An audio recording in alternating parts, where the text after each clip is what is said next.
I get asked this question all the time. Nicole, how in the world can I install a raised bed garden like yours on a slope?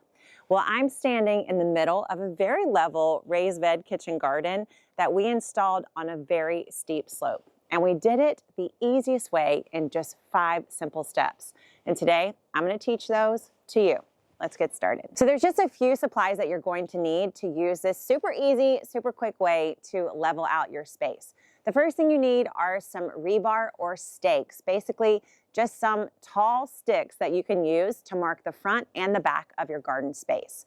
The next thing you need is some kind of twine or string. You're going to use this to tie between the rebar and stake to outline the entire garden area. You also need this triangle measuring tool. This is going to be sure that all of your angles are perfectly square. Next, you need some measuring tape. You're going to use this to be sure you've got all your numbers right. Remember, measure twice, maybe thrice before you do any digging. Next up, you need this cool little level that's going to hang on your string to be sure that you've got it perfectly level every single time. Next, you need a way to mark your space. They've got landscape chalk that you can use that drops a little bit of chalk dust, or you can use this paint if you'd like that better. That's all you need to get started so that you can create a beautiful raised bed garden on a slope. Now let's get started. Step number 1 is measuring the existing slope. So to do this, all you've got to do is install your rebar or stakes at the 4 corners of the garden. Then you're going to use your string to line up with all those stakes so that you've essentially created a square between your stakes and string. Then take that nifty little level and place it on every single string to be sure that your string is strung at a level plane. This is essentially creating that level line that doesn't exist yet in your yard. All right, once you've got the stake and string installed and you're sure that all the string is at a level plane, you are ready to measure your slope. You're going to simply start at the most deep part of your slope and measure from the top of the string down to the ground. This is going to give you the lowest part of your slope. Then you're going to move to the higher part of your garden area and do the same thing. Take your measuring tape, go from the level string down to the ground. Now you're going to simply take the difference between the lowest part of your slope and the highest part of your garden area and subtract it. So for instance, if the lowest point measures about 15 inches and the highest point measures about 3 inches, then you've got a difference of 12 inches from the highest point in the garden to the lowest. So now we know we're working with a 12-inch slope. In other words, we've got about a foot to cover between all the raised beds we'll be installing. Now for step 2, you're going to calculate how much you're going to need to change the ground underneath your raised beds to be sure that they're placed on a level plane. So for this particular garden, if you're working with 12 inches change in the slope, then you know that your beds both need to change about 6 inches. The front beds in your garden are going to need to drop down about 6 inches, those that are on the highest part of the garden.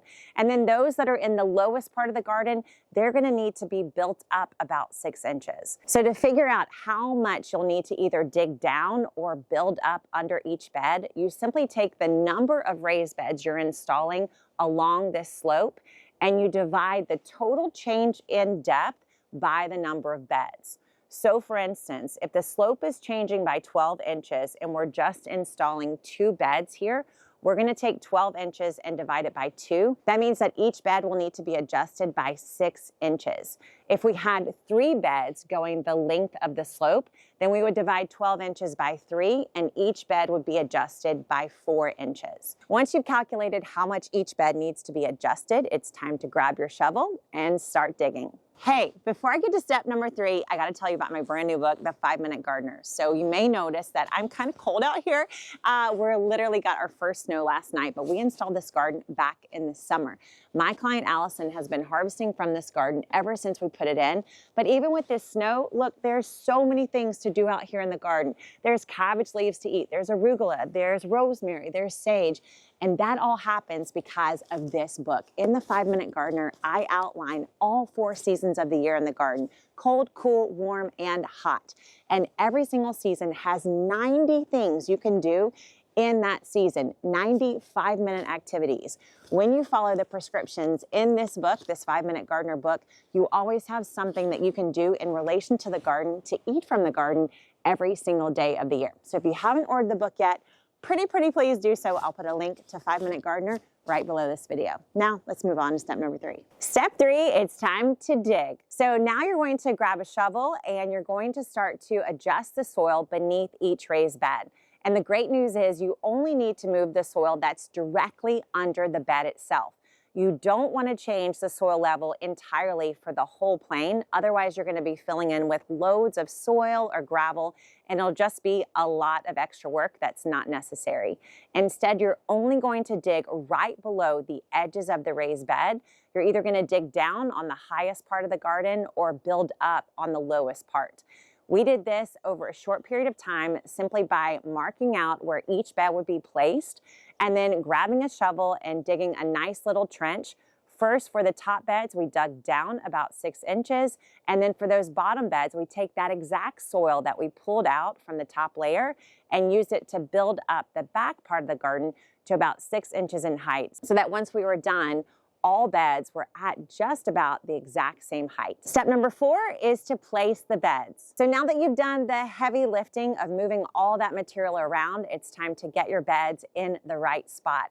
You're gonna pull out your measuring tape again here, and this is also a great time to use that triangle. Be sure that all of your angles are perfectly square and that everything is lined up just the way that you want it. It's gonna take you a little bit of time to get your beds situated and all lined up, but once you've done that, you're ready to move on quickly to the final step. Step number 5, adjust. All right, now it's time to put the finishing touches on this perfectly level garden, even though you're doing it on a slope. And oops, I totally forgot to tell you that you need a level. So you're gonna use one of those between all your beds, and you literally want to place the level between each and every bed. The front beds, the back beds, the front and back beds, side to side, every single possible combination of beds, you want to place the level between those. And each and every time you do, you'll be able to see what sides need to move up and which sides need to move down. And at this point, you've already done 85, 90% of the leveling. So this is that just little perfect tweaking you're doing at the very end to be sure that when you look onto the garden, when you work in the garden, the beds are all level from the top. You want to keep in mind that the ground doesn't have to be level. You can absolutely be walking on a little bit of a slope in this garden space. It's the top of the beds that level matters most. So don't stress about making sure all the ground is level. That's going to work out as you clear and cover if you add some gravel or whatever kind of ground cover you add around your garden space. That's not the focus here. The focus here is just having all of your beds level with one another. So once you've done this step, you are basically done, and it is now time to fill those beds with soil, to set up your irrigation, and to bring in our most favorite part, which of course is the plants. So it took us several days to install this kitchen garden, and don't worry, we documented the entire thing. In fact, you can watch this whole process happen, going from a sloped grassy yard to an incredible, beautiful, productive kitchen garden right here on our channel. So be sure to check out the whole process right after you finish this video. Now, there are lots of other ways that you can install a garden on a slope, but this is truly the fastest, easiest, lowest cost way to do so. You don't need any special skills. You don't need to be a great carpenter, and you definitely don't need big machinery. So I highly recommend starting with this method first, but let me know in the comments if you want me to teach you the other ways too. Now, do not swipe away from this video before you hit that subscribe button, and pretty please give us a like and maybe a share and a comment too. Tell me if there's another question that is keeping you from setting up your own raised bed garden,